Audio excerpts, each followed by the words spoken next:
semana passada nós contamos aqui sobre uma caminhada até um milagre de uma mulher, né? Uma mulher que Marcos não dá o nome dela, uma mulher que estava no anonimato. Mas antes de Deus agir na vida dessa mulher, um homem foi à frente, né? Um homem chamado Jairo. A Bíblia fala que esse homem era um dos principais da sinagoga, era um homem que tinha posse, era um homem respeitado, era um homem talvez culto, conhecedor, né? E as pessoas assim atribuíam a ele, né, um respeito, honra, e ele era, né, a Bíblia não fala, só fala que ele era um principal da sinagoga, talvez um administrador, enfim. Aquele homem, ele começa, né, a sofrer algo muito grave. A Bíblia diz que aquele homem estava com uma filha de 12 anos, uma filha que estava moribunda, já estava quase à morte. Se fosse trazer na nossa linguagem, ela já estava morta, não, mas ela estava no hospital lá, quando ela fica em coma, estado de coma, né? Então eu fico assim imaginando aquele que é pai, né, que tem uma filha. Talvez Jairo passou assim, né, tempo com ela, desde bebezinho, cuidando dela, tratando, dando comida, passeando com ela, brincando com ela, né? E agora aquele homem, ele se encontra numa situação desesperadora. Ele vê naquele momento a filha já sucumbindo, a filha morrendo, a filha passando entre os dedos assim. E aí, todo o respeito, ele tinha a honra, o dinheiro, a posição, nessa hora, irmão Zeca, não serve para nada. Não serve para nada. E a Bíblia diz que as pessoas estavam com essa menina dentro da sua casa, talvez ali chorando, né? Naquele momento, porque a gente vai ver que na caminhada, quando ele chega lá, existe já um grupo de profissionais, de carpinteiros chorando. Mas eu fico imaginando assim, Jairo saindo da sua casa, naquela situação, vendo a sua filha, vendo todos ali chorando, e talvez ele chega ali para a mulher dele e fala: olha, deixa eu sair um pouco daqui, né? E Jairo andando pelas ruas dali da cidade, talvez alguém chegou ali, sempre, né? Alguém chega e fala: ó, tem um homem, tem um profeta que está operando sinais, maravilhas e prodígios. Talvez alguém, porque Marcos não fala, mas com certeza Jairo sabia que existia o Senhor Jesus e que ele estava prestes a chegar naquela cidade. Ele estava prestes a atravessar o mar, a sair do barco. E aí Jairo vai até esse lugar. Jairo vai até esse lugar esperar Jesus. E lá em Marcos, abre a versão NVI aí, pastor. Marcos 5, ele narra o seguinte. Aleluia, Marcos 5. A partir do versículo 21. Então Jairo, ele vai até a praia, vai até esse lugar na qual ele fica sabendo, fica ciente. E aqui diz o seguinte, no versículo 21, e passando Jesus outra vez num barco. Deixa ela abrir, calma. Então vamos lá. Tá.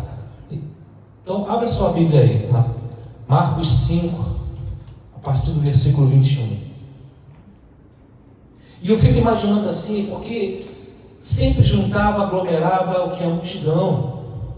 As pessoas queriam, as pessoas curiosas, as pessoas que queriam tirar algum proveito ali de uma multiplicação de pães, mas sempre tinha multidão. E eu fico vendo esse homem, né, de repente ele ali saindo e ultrapassando essa multidão, porque a Bíblia diz o seguinte: e passando Jesus outra vez num barco para o outro lado, ajuntou-se a ele uma grande multidão. De novo, eu sempre vou falar, sempre quando eu for pregar, falar de multidão. A multidão não pode ser um fator para que a nossa vida venha parar. A multidão não pode ser um fator. Você que está me ouvindo, você que está me vendo, a multidão não pode ser um fator para paralisar a sua vida, fazer você se prostrar por causa do seu problema, por causa da sua dificuldade, maior que ela seja. A multidão não pode ser motivo que você venha se estagnar, venha ficar parado. Não pode. Você precisa sobrepujar a multidão, você precisa passar pela multidão. Amém? E aí, no versículo 22, diz o seguinte: eis que chegou. Quem? Jairo. Jairo já estava ali, Jairo já chegou, Jairo já sabia, já estava ciente daquilo que Jesus fazia. Então a gente ali, irmãos, a gente precisa estar atento no agir de Deus. A gente precisa estar ciente do que Deus pode fazer na minha e na sua vida. Deus pode fazer infinitamente mais daquilo que pensamos. E sabe o que acontece? Deus, Ele dá, como a gente falou aqui hoje, nós falamos sobre o perdão, aí nós falamos sobre o arrependimento. Existem situações para que Deus Ele age, a gente tem que agir também. Jairo foi até a Jesus. O agir de Deus em nossa vida dependerá da direção que eu e você tomarmos. Para onde você está indo? Será que para o local que você está indo, Jesus está lá? Muitos com vários problemas difíceis aí, e o que vai acontecer? Para lá no boteco, já pede uma lá e bum, já torna. Para onde você está indo? Tem vários caminhos. Mas Jesus fala que eu sou o quê? O caminho, a verdade e a vida. Ele é o caminho. Para o agir de Deus em nossa vida dependerá da direção que nós tomarmos. Ora, então Jairo, ele vai até encontro. Eis que chegou. A gente precisa lembrar sempre de que existe alguém que possa nos ajudar, e esse alguém é Jesus. Em Lamentações 3:21, ele diz o seguinte: quero trazer à memória aquilo que me dá esperança. Será que tem entrado na sua cabeça, na sua mente, aquilo que pode trazer assim a lembrança do que pode fazer na tua vida? Deus, Ele pode fazer algo além na tua vida. Amém? E aí Jairo, ele se coloca entre a multidão e Jesus. Talvez ele chegue, ele entra na frente da multidão, não é isso? Jesus à frente e a multidão atrás. Você tem que colocar, não deixar a multidão dos seus problemas à frente de Jesus. Você tem que sobrepor, chegar, Senhor, e se apresentar a Ele. E eis que chegou um dos principais da sinagoga, por nome de Jairo. Jairo significa ele brilha, ele resplandece. Amém? Ora, nesse momento estava tudo ofuscado na vida de Jairo, não estava brilhando nada, não estava resplandecendo nada, por causa do problema grave que ele estava vivendo. Não é isso? E aí o que acontece aqui? Jairo, ele vê, Foi quando chegou ali um dos dirigentes da sinagoga local, chamado Jairo, e ao ver Jesus, o que ele faz? Ele se prostra aos seus pés.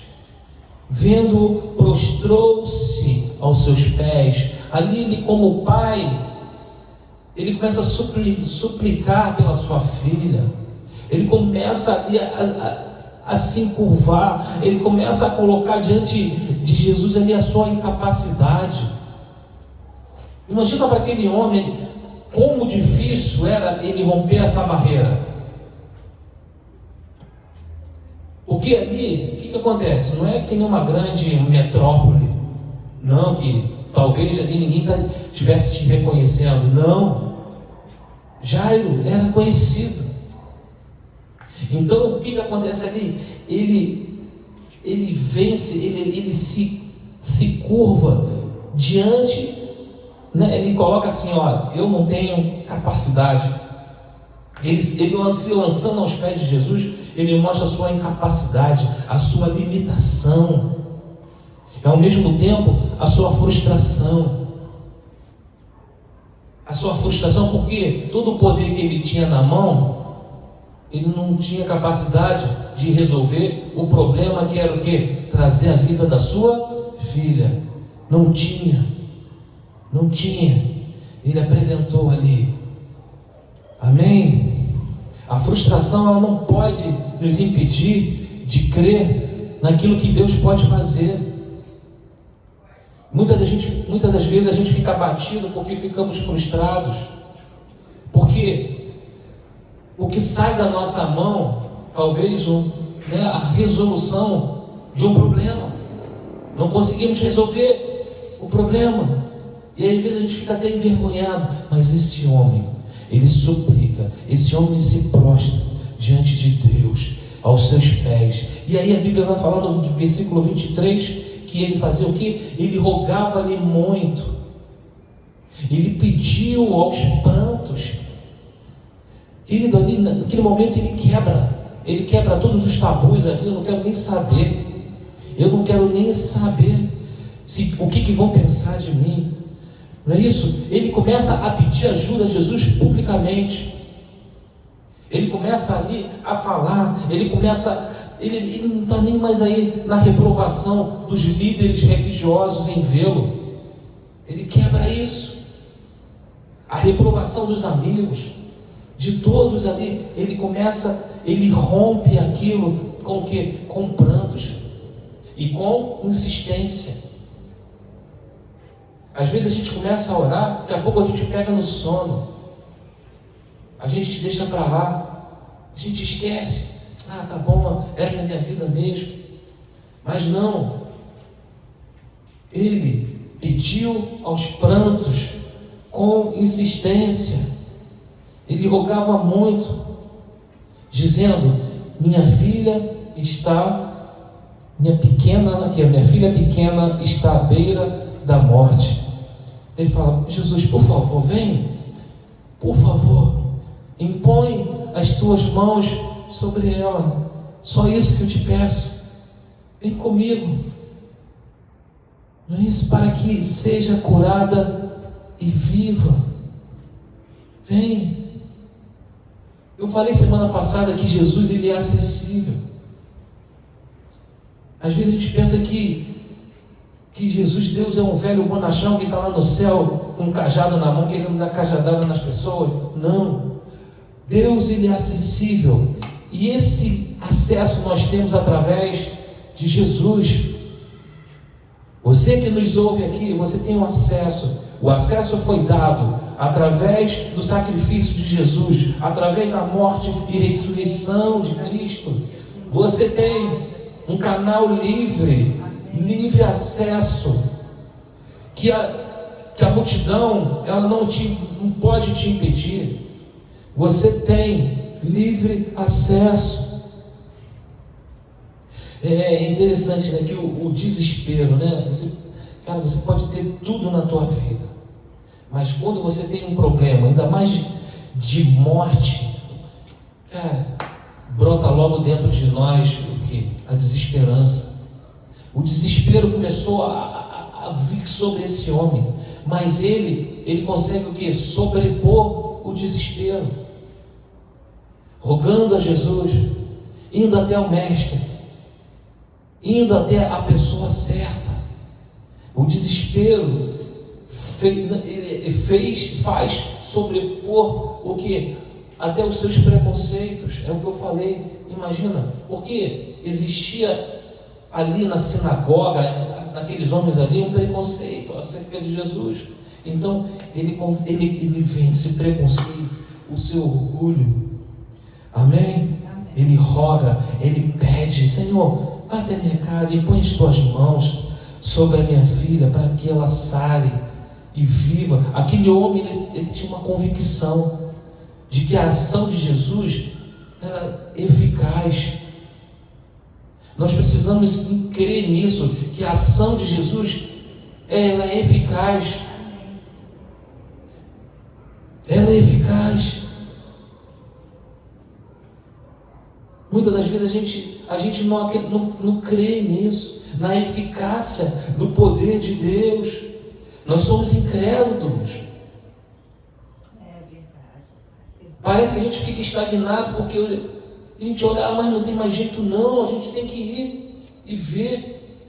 Deixa eu falar aqui uma coisa para você. Quando a gente clama ao Senhor para Ele entrar, Ele só quer a fé. Depois é a reputação dEle. Não é a tua reputação, é a reputação de Deus em fazer ressuscitar, em fazer o milagre. Chama Jesus, apresenta a tua causa a Ele. Senhor, eu estou vivendo assim nessa situação. Chama o impossível para Ele, apresenta na mesa, diante dEle. Senhor, aqui, ó, esse é meu impossível, fugiu das minhas mãos, eu não consigo resolver. Eu não consigo dar um passo para a resolução desse problema, mas Tu pode. Como nós cantamos aqui, né? O Deus do impossível, olha para mim, Senhor. Deus, Ele não está preocupado, já falei aqui, com a multidão. Ele se preocupa com o indivíduo que clama, que confia, que acredita, que apresenta diante dele: ó Senhor, eu não tenho mais condições de fazer nada, mas Tu podes fazer por mim. Apresenta a Ele. E aí no versículo 24, o que acontece? Jesus atende. Querido, Deus, o céu se abre quando você clama, com sinceridade, você chora, você apresenta o teu problema com Ele. Deus, Ele se inclina para ti. Aleluia, obrigada. Ele se inclina e ouve. E aí Ele abraça o teu problema e diz: olha, agora está comigo, fica tranquilo, agora está comigo, porque eu ouvi o clamor de um justo, de alguém sincero, de alguém que confia. Amém? E aí o Senhor naquele momento, e foi com ele nisso, o Senhor diz sim. O Senhor disse sim ao clamor de Jairo. O Senhor diz sim ao seu clamor. O Senhor diz. E aí naquele momento, o que acontece? Jesus vai com ele, e seguia com ele uma grande multidão. Olha só, tudo na nossa vida, escuta o que eu vou falar para você. Para Deus agir, operar com o poder dele, com o milagre, existe um processo. Quando você começa, a fé começa a explodir dentro de você, e você começa a ter experiência de fé. Quando você começa a depositar a tua confiança em Deus e começa a andar, olha, a multidão vai vir contigo, as resistências vão vir. Ou você acha que o diabo, ele vai parar de soprar no teu ouvido para você desistir, para você retroceder? Vai continuar. E aqui diz que o quê? E seguia uma grande multidão que o acompanhava e apertando-o de todos os lados. A multidão vai te apertar para fazer você desistir, para fazer você recuar de todos os lados. Vai vir vozes, vão vir momentos ali. Olha só, isso daí não tem mais jeito para a tua vida, não. Não tem mais jeito não.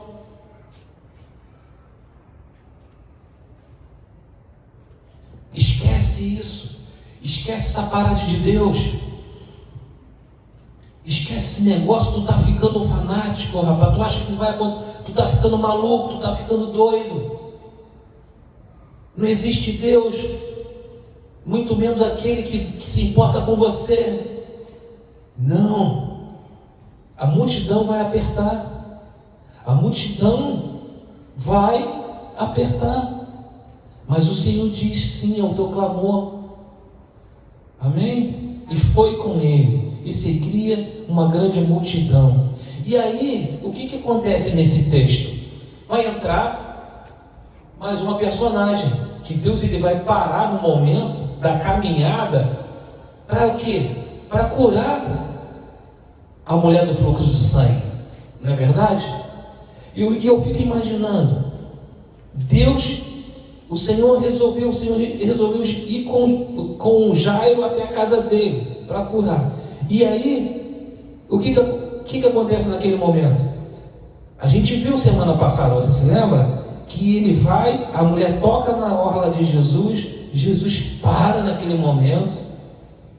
Às vezes a gente pensa que o processo de Jesus para. Não para não, querido.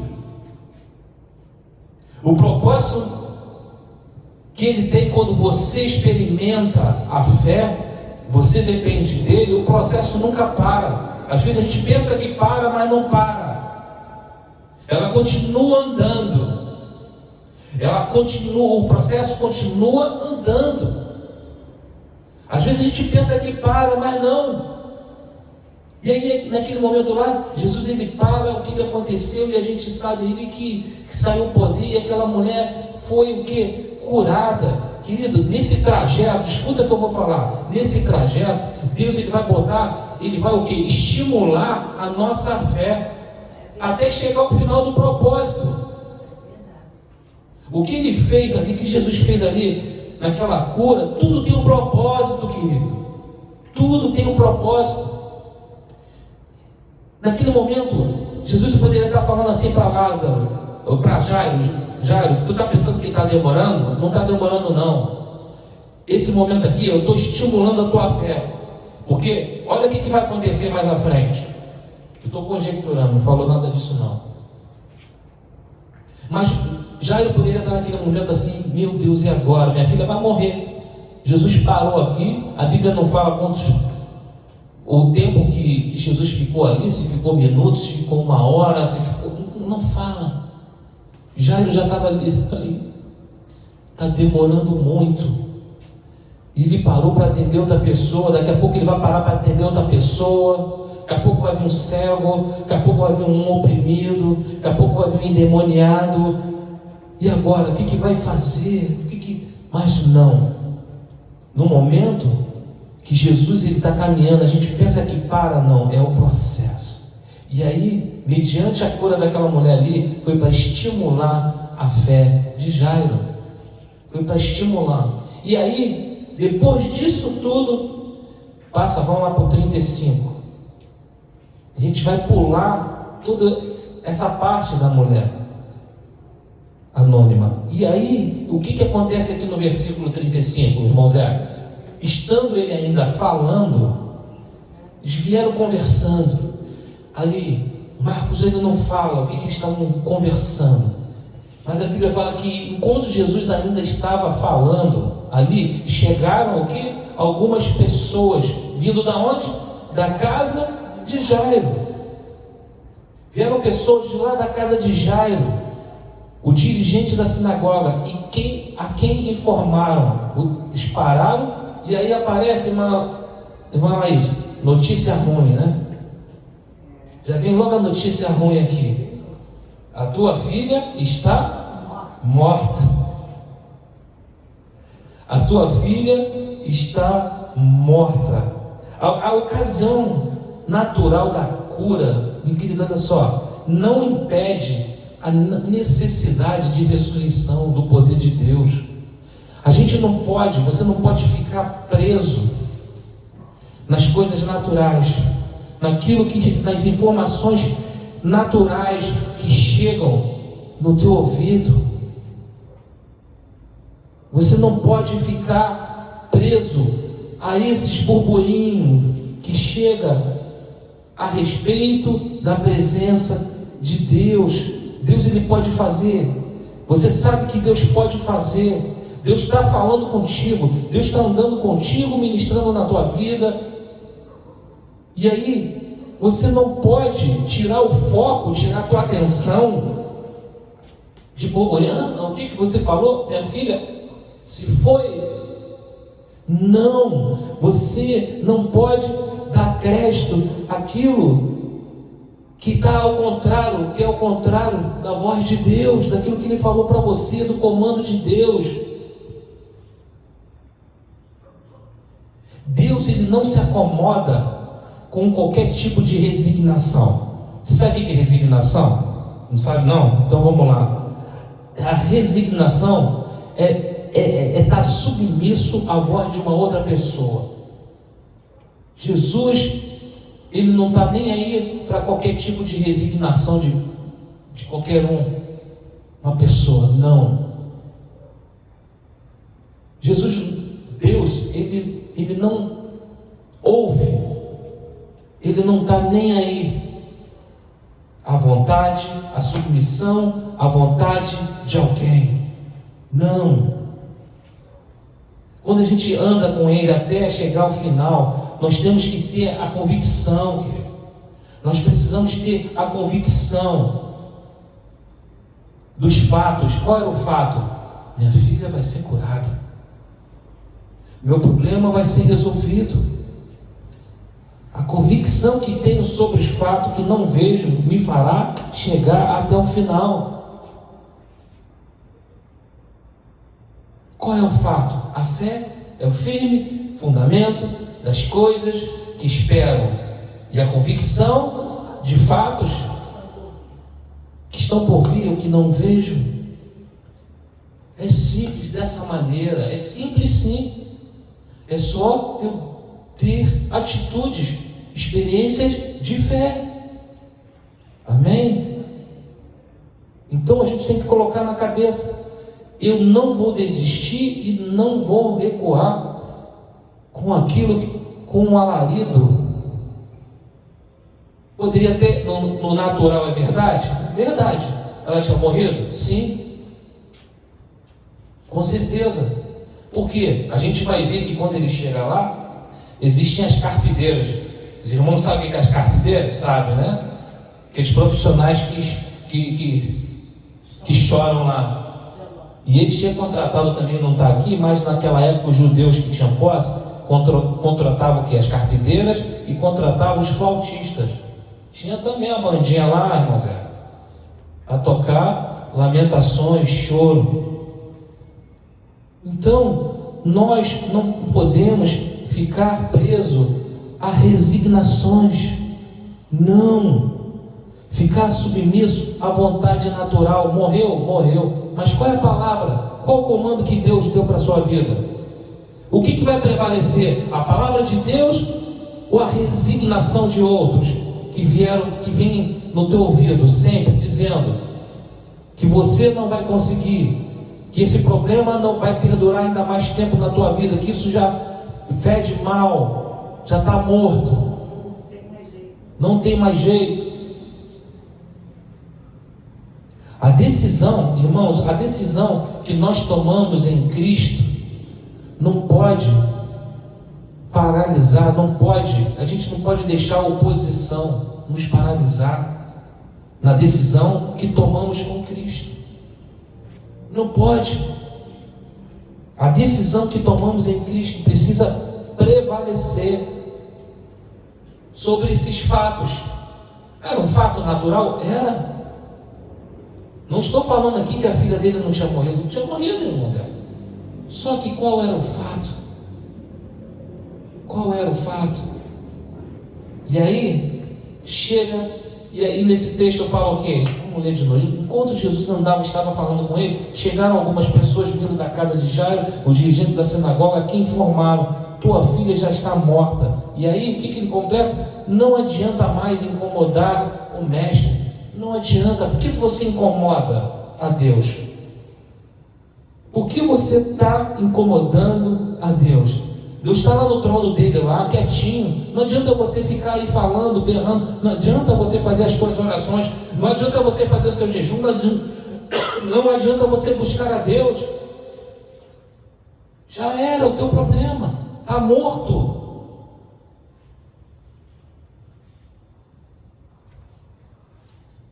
Por quê?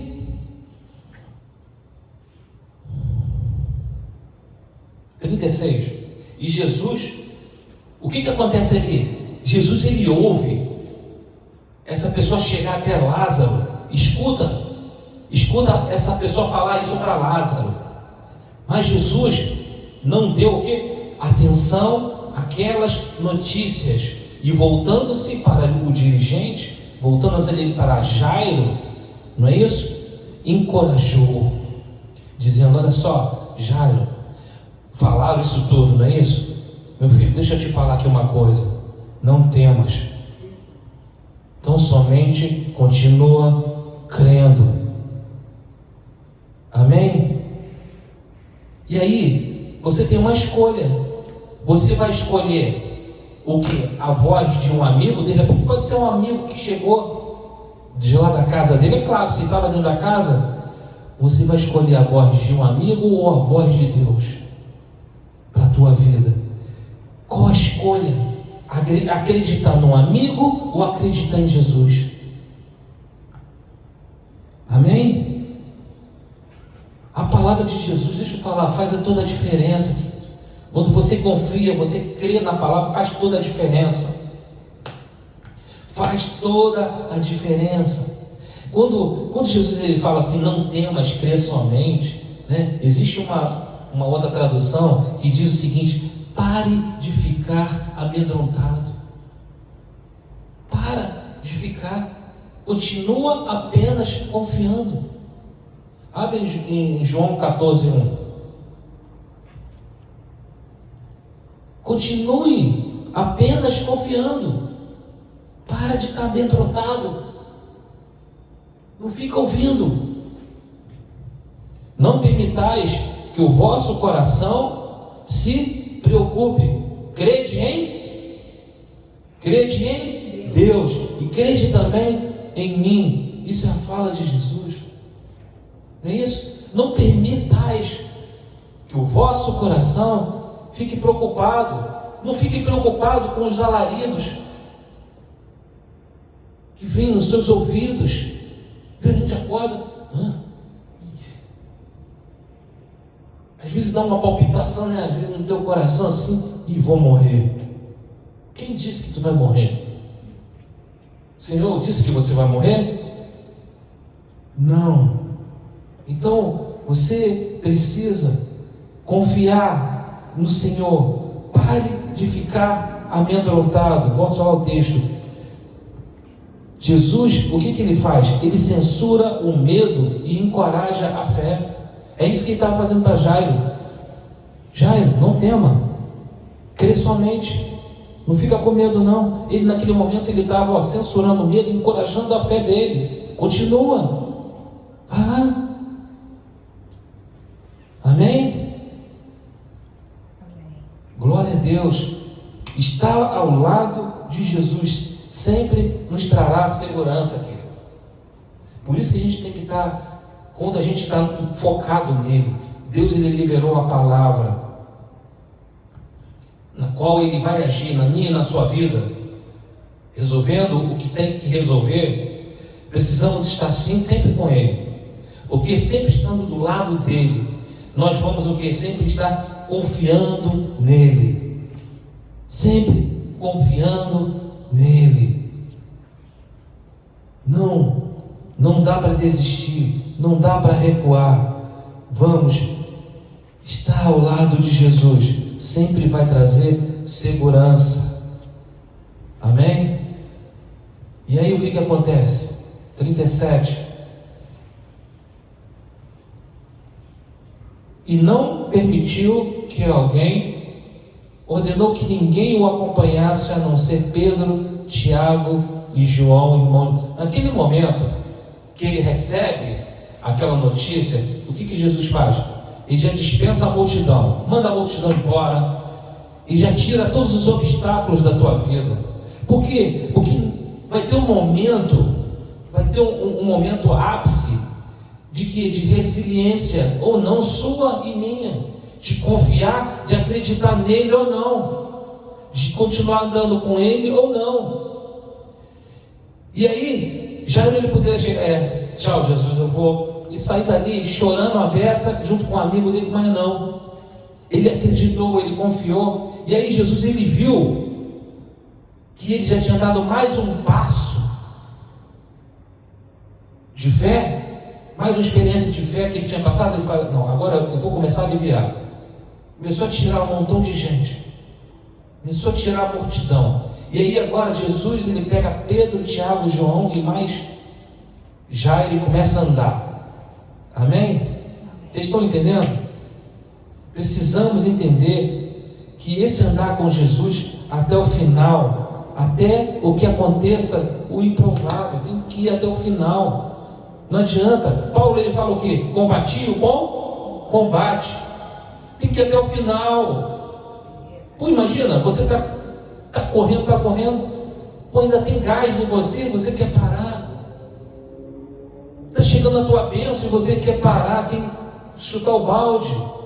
Não, tem que ir até o final, até o que aconteça, o que é o improvável. Não é isso? E aí, o que acontece no 38?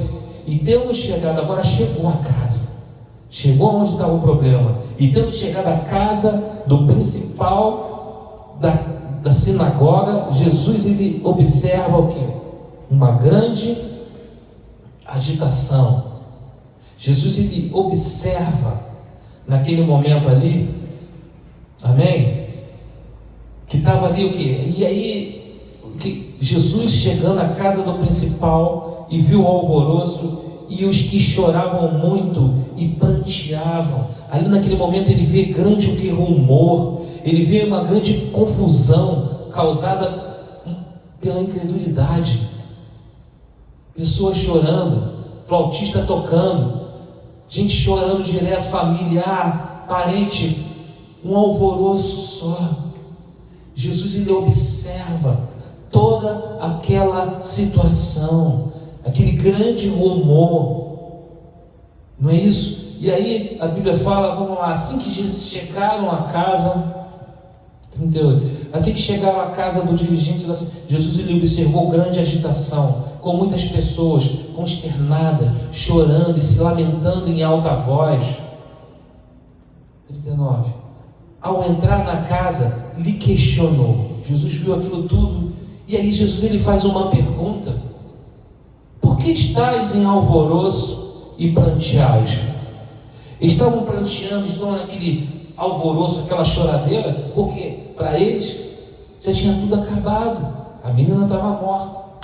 E aí ele faz uma afirmação, ele chega e fala: a criança não morreu, mas está dormindo. Irmãos, olha só, nós precisamos, quando andamos com o Senhor, confiamos nele, temos experiência de fé, a nossa visão tem que ser outra.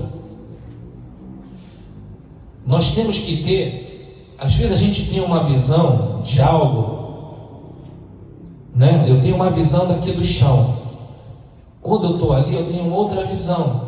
Que, de repente, eu estou vendo de um ângulo, estou focado aqui, que, rapaz, mas tem um negócio aqui. Nós precisamos ter o quê? A visão.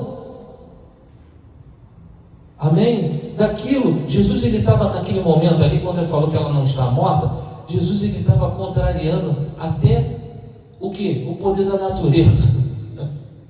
Jesus contraria até a natureza da realidade. Através do quê? Através do poder da ressurreição. Amém?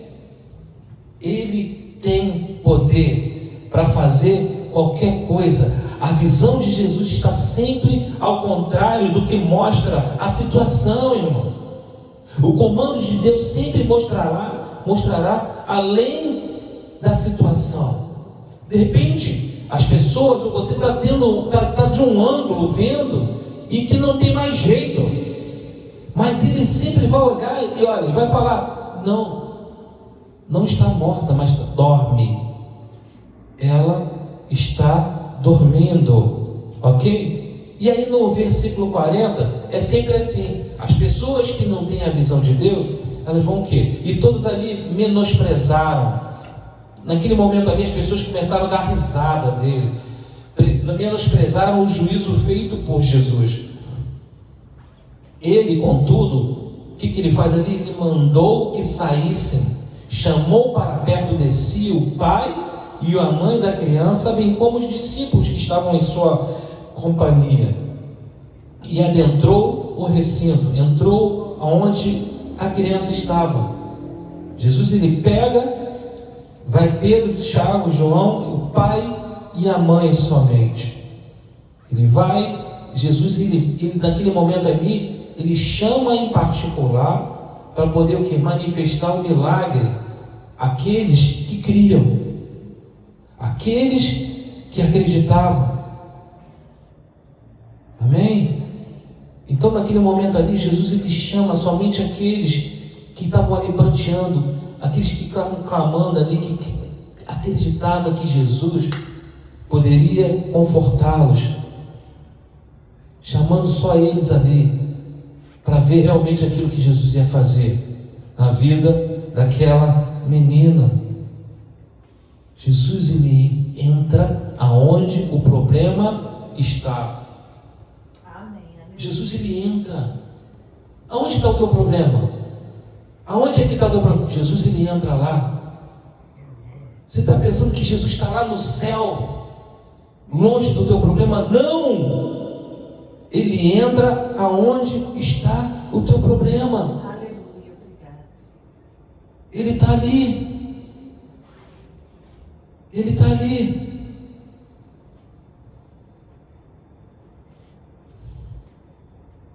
Ele entra aonde está o seu problema. E aí o que ele faz? No versículo 41, ele vai e toma a mão da menina.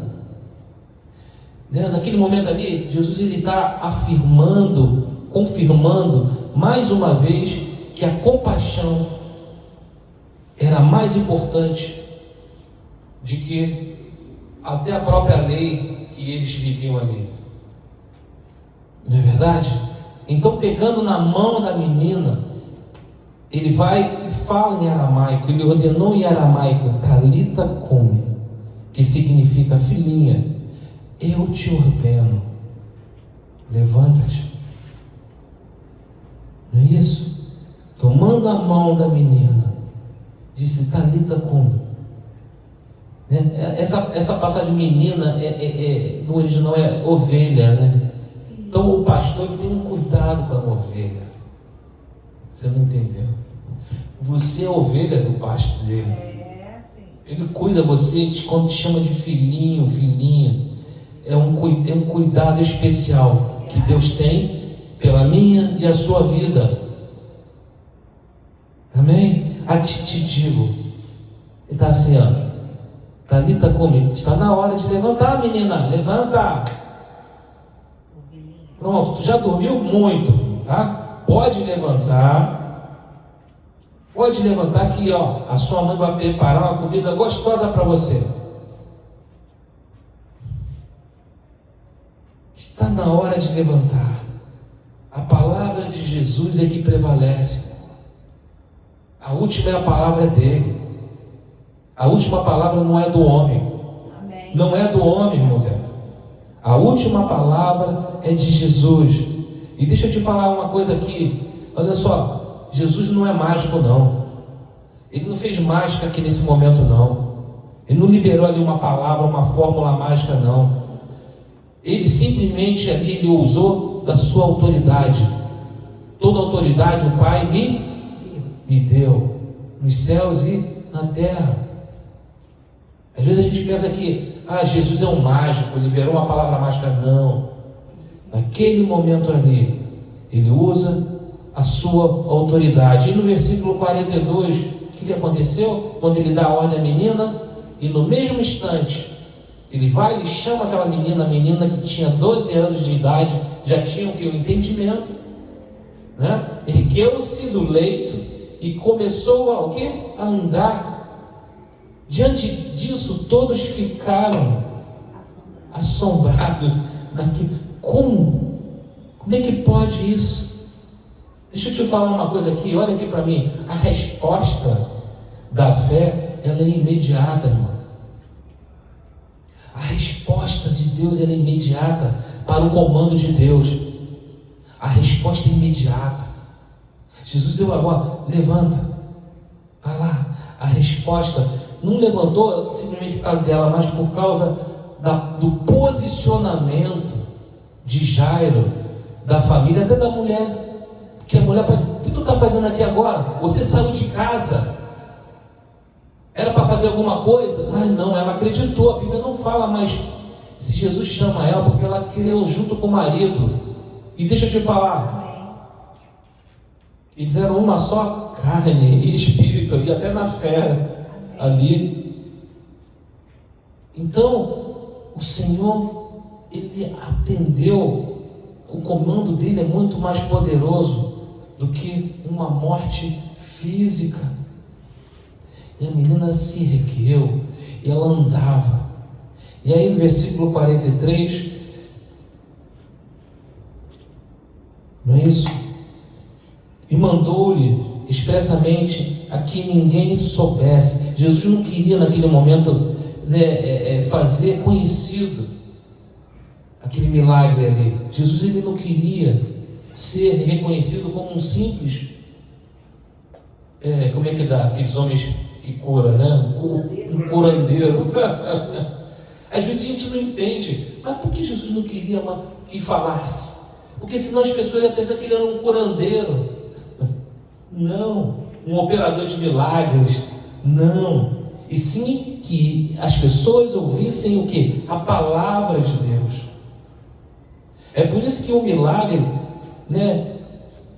procede o quê? O ensinamento, o conhecimento de Deus. O milagre é uma coisa mínima, secundária, né? Consequência. Então, quando ele chega e fala, e deu ordem expressa para que ninguém soubesse, ele estava falando isso. Olha só, eu não quero ser reconhecido só como um operador de milagres, mas que as pessoas precisam ouvir a palavra que curaria o que? A sua vida espiritual. Seu Zeca, mais importante do que a cura física é a cura espiritual. Porque a cura espiritual vai nos levar para a eternidade junto com Ele. Amém. O que adianta? Deus, ele vai, cura, uma cura física, e depois eu viro as costas para Ele. Não quero mais saber de Jesus, eu quero voltar, fazer e voltar para minhas práticas. Entendeu? Então o Senhor, Ele quer curar a parte espiritual também. E disse, aqui no texto, e ele vai falar o quê? E disse que lhe dessem o quê? De comer. Ele pega, vê a menina andando, e agora o que ele faz? Ele chega para a mãe: mãe, agora olha só, ela deve estar cheia de fome, dá o que comer. O que acontece? As evidências de que ela estava completamente curada e suficiente bem de saúde para comer. Precisa ter evidência ali. Ela foi curada, ela ressuscitou. Agora, vamos ver, dá de comida para ela. Então, Jesus, ele se importa com isso também. As evidências precisam estar junto. A palavra de Jesus é que prevalece, amém? Ela prevalece sobre qualquer situação. Até agora vai entrar o natural. Ela precisava comer, então dá de comida para ela. E aí, para a gente terminar aqui, eu botei aqui uma frase, milagres divinos, de um teólogo. Ele falou o seguinte, eu achei legal, interessante: milagres divinos não são substituídos para o bom senso, pois quando ignoramos os cuidados humanos, tentamos a Deus. Entendeu? Vou repetir. Milagres divinos, né? Às vezes a gente pensa que as coisas é só espiritual. Só espiritual. Mas ele fala assim: milagres divinos não são substituídos para o bom senso. Qual era o bom senso? O que Jesus usou o bom senso, né, de comida para ela, senão a garota ia morrer de fome. Quanto tempo que ela já estava ali naquela cama sem comer? Pois quando ignoramos os cuidados humanos, tentamos a Deus. Amém? Amém. E para a gente fechar aqui, o que acontece? Deus substituiu ali na vida de Jairo, a vida desolada, definida pela morte, com o quê? Com a experiência da fé. Experiência da fé. Se nós não tivermos experiência de fé com o Senhor, querido, o que é uma experiência? Experiência, se a gente for ver lá, é um experimento, é você experimentar, é você sofrer, é você o que suportar. Você tem o conhecimento, não é isso? A experiência é o seguinte: você tem o conhecimento ou o aprendizado obtido, e aí você vai o quê? Para a prática. Você está lendo, né? Nós estamos aqui meditando. Hoje falamos de perdão, amém? E aí, o que vai acontecer? Quando a gente for lá fora, vai vir situações de quê? Para a gente passar por experiência. De quê? Experiência de perdão. Momentos de quê? De arrependimento. Momentos de confissão. Então, e aí a gente vê nesse momento aqui, Jairo, ele vai e experimenta a fé. Que aí o que faz? Aniquilando o golpe mortal da morte. A experiência de fé que Jairo teve aniquilou o golpe mortal da morte. Golpe mortal. O golpe fatal. Jesus fala, né? Onde está, ó morte, a tua vitória? Ó morte, onde está o teu aguilhão? Sabe o que é um aguilhão? Aguilhão é aquele ferro assim para você, para ficar ali, ó, espetando o animal. Então, Jairo, ele passa por uma experiência de fé que aniquila o golpe fatal. A experiência de fé de Jairo também dá a resposta ao silêncio e o choro da incredulidade. Quando nós experimentamos, andamos pela fé, o que acontece? Nós damos resposta ao quê? Aos lamentos, ao choro da incredulidade. Outra coisa que a gente vê aqui, que Jairo, ele passa ali pela experiência de fé, ele cancela o que? Aqueles golpes no peito, e lábios tremos do que? Do desespero, do momento que ele saiu de casa, e aí ele vai até Jesus, o momento que ele estava vivendo, minha filha já perdi a esperança. Então, através da experiência de fé, ele cancela esses apertos no peito que ele estava naquele momento ali, por causa de quê? Da situação que ele estava vivendo com a sua filha. E por último, a experiência de fé calou o quê? A melodia do lamento dos flautistas ali. Toda a melodia de incredulidade. Deus, através da experiência de fé, essa melodia, ela se cala nos teus ouvidos e no teu coração. Ela tem que se calar. O grande fato da vida vivida pela experiência de fé com Deus é que aquilo que parece completamente possível aos homens é possível para Deus. Amém? Deus, ele faz isso. Quer fazer infinitamente mais daquilo que você pensa, através da experiência de fé, através dos momentos que você dá passos de fé. Amém? Vamos ficar de pé, vamos orar. Você que nos ouviu aqui, que está nos ouvindo, talvez você esteja passando, né, por esses momentos, essas crises, esse desespero. Saiba que a experiência de você, a experiência de fé, a experiência de você andar com Deus, vai fazer você sobrepor, cancelando todo choro, todo lamento, todo pranto. Feche teus olhos agora. Pai, louvado seja o teu nome, Senhor, pela tua palavra. Muito obrigado, Senhor, porque nós temos um caminho vivo e eficaz, que é Jesus, que nos leva, Senhor, à cura e nos leva à salvação, nos leva à resolução, ó Deus, dos nossos problemas. Pai, o nosso maior problema não é nem a cura física, Senhor. Nosso maior problema é a cura espiritual, que vai determinar, Senhor, para onde nós iremos. Senhor, essa é a cura principal que precisamos, ó Pai.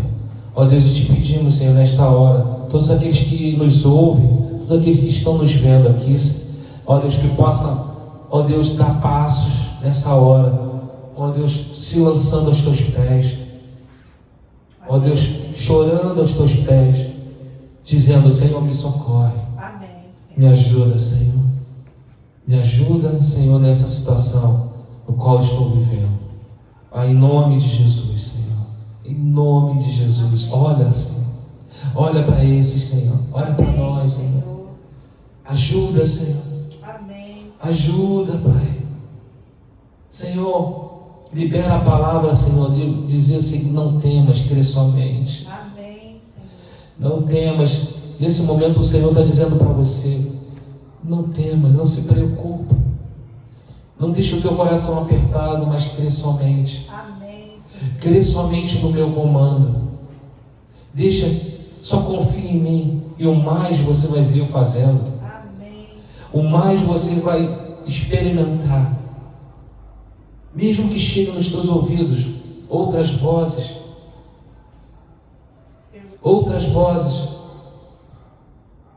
E aí você tem que escolher ou a vozes contrárias ou a voz de Deus.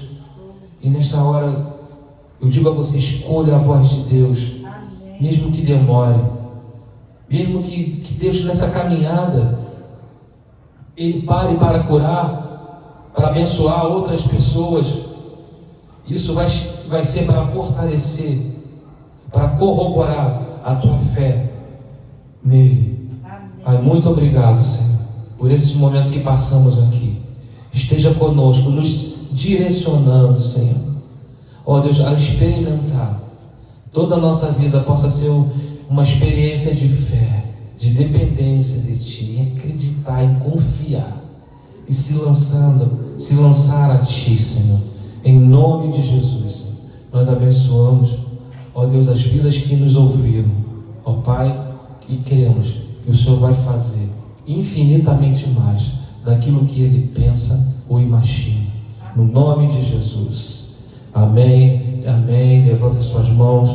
Que a graça do Senhor, que o amor de Deus, que a doce consolação do Espírito Santo esteja com cada um que ouviu essa mensagem, que ouvirá essa mensagem, cada um que está espalhado sobre a face da terra, não só hoje,